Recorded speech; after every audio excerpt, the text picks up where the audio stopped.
तोशा खाना की जो लिस्ट है वो लिस्ट नहीं है, वो पाकिस्तानी जो अशराफिया है उसके खिलाफ, उसकी जो हिर्स है, उसकी जो लालच है, उसकी जो कमजरफी है, उसका जो छोटापन है, उसके खिलाफ एक पूरी मुकम्मल एक चार्ज शीट है।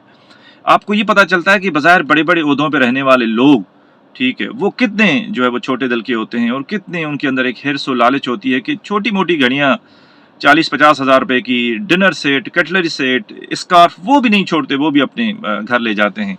आप देखें इनको, काफियों को अपने प्राइवेट जेट्स हैं, बड़े बड़े ओहदों पे रहते हैं, बड़ी बड़ी तनख्वाहें वो लेते हैं, पर्क्स एंड प्रिविलेजेस लेते हैं, लेकिन फिर भी उनकी जो हिर्स है और भूख है वो नहीं मिटती। और काफ़ी जो सियासतदान हैं उनका नाम देख के मुझे ज़ाती तौर पे अफसोस हुआ है, क्योंकि मैं उनको बड़ा अच्छा समझता था, अच्छे हैं, ठीक है। उस मिसाल के तौर पे शाहिद खाकान अब्बासी साहब, उन्होंने भी जो है वो एटलीस्ट मैं उससे एक्सपेक्ट नहीं करता था कि वो भी छोटे मोटे तोहफे जो हैं वो ले जाएंगे। अच्छा, अब लोग ये कह रहे हैं कि जी ये तो कानून है और ये चीज़ जस्टिफाइबल है। भाई सबसे पहले तो ये कोई कानून नहीं है, ये चीज़ आप ज़हन में रख लें।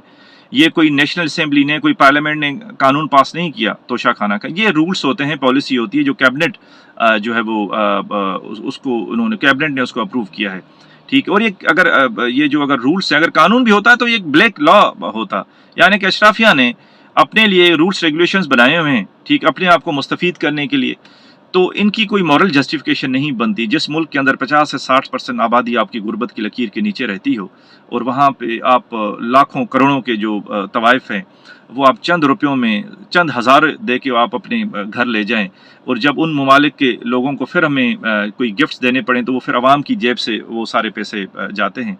तो इसकी कोई मॉरल जस्टिफिकेशन नहीं है। हर कानून की कोई मॉरल जस्टिफिकेशन होती है। देखें, इस तरह तो स्लेवरी है, वो कभी जो है वो एक लॉ था, स्लेवरी पूरी दुनिया के अंदर, उसके बारे में, उसके उसके हक में या उस सिस्टम को मैनेज करने के लिए रूल्स रेगुलेशन से लॉज होते थे, लेकिन आज हम सारे उसको बुरा कहते हैं।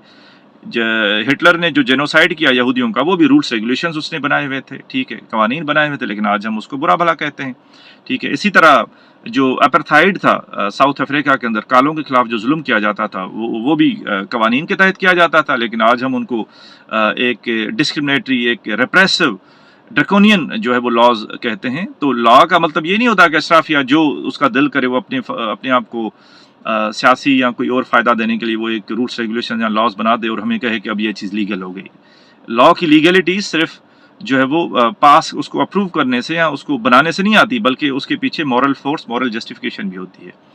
अब ये सवाल पैदा होता है कि ये जो गिफ्ट्स मिलते हैं सफारतकारी की वजह से बैरून ममालिक से, अब उनका क्या किया जाए। देखें, 2-3 उसके सॉल्यूशंस हैं, तजावीज़ हैं। एक तो ये है कि सीधा सीधा वो जो गिफ्ट्स हैं उनको आप जो है वो उनकी आम नीलामी कर दें। कोई भी बंदा अगर उसमें इंटरेस्टेड है, लेना चाहता है, अफोर्ड करना चाहता है, तो आप नीलामी कर दें और आप उनको, लोगों को सेल कर दें। हिंदुस्तान में इस तरह होता है।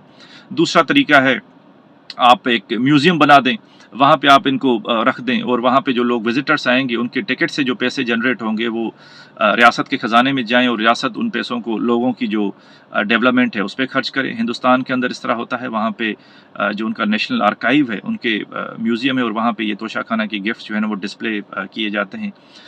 तीसरी चीज़ ये है कि रियासत खुद इन गिफ्ट्स को जैसे ही रिसीव होते हैं उनको सेल ऑफ कर दे और वो पैसे ख़जाने में रख दे, और उन पैसों को जब आप बाहर से जो डिग्निटरीज आते हैं या आप वहाँ पे दौरे करते हैं तो उनको फिर उन्हीं पैसों से गिफ्ट्स लेके खरीद कर दिए जाएं। अब ये तो नहीं